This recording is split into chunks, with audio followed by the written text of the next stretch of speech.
Hi, I'm Marc Schulte, and this is my stage here, 7. Corey Katz and Dan Click asked me to think about how we could build a fun, something different on the Turner Bay here that everyone's familiar with at Cardinal Center here in Marengo.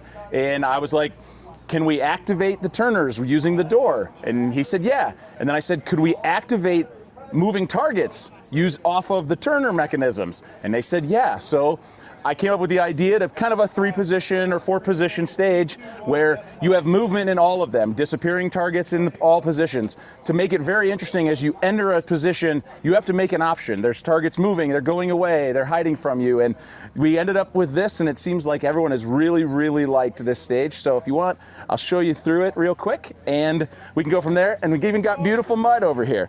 So the start position was back, heels touching, loaded gun. Everybody pretty much, I think, for the most part, did the same thing. They'd attack the door here. Watch, I need to flag yourself. When you opened this, you immediately got displayed the 2 turning targets here. I think they were on like a 2-second on, 2-second off kind of thing. I came in here, I engaged. The timing, the best way to expedite this in my mind was I went this Turner, activator, Turner, and then got the drop Turner. That speeds up that like accumulating points down the center here as fast as you pretty much could.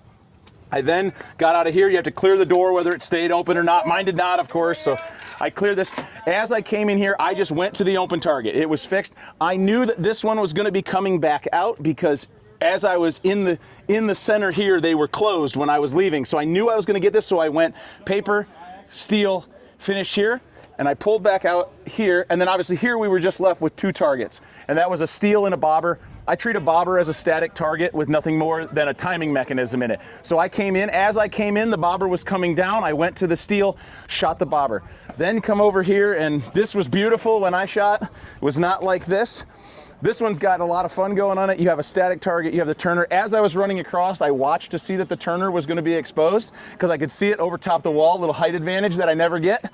And I came in here, I went static, Turner, and then 2-tap the swinger to end it out. And it sounds like the general consensus was this was a lot of fun, and they really enjoyed this stage over some of the fixed time and different things we've done because it's a little tough when you put all the targets in a line, you end up with just a lot of burn-in, speed shoots, little hoser stages, and people wanted some fun to do with that. So, one quick question. Yeah. I heard you talking to someone yesterday, and someone shot, and you said that's the most efficient way to run that position up front on the right. Yeah. Do you remember what that individual did or what that specific strategy is to make that the most efficient? In that front, I probably was thinking the door, because in the front right here, I'm not really, because you have 2 static targets that I have to shoot. I think the biggest way to be efficient in that position was to look at what the Turners were doing before as you were exiting position 1 and entering position 2.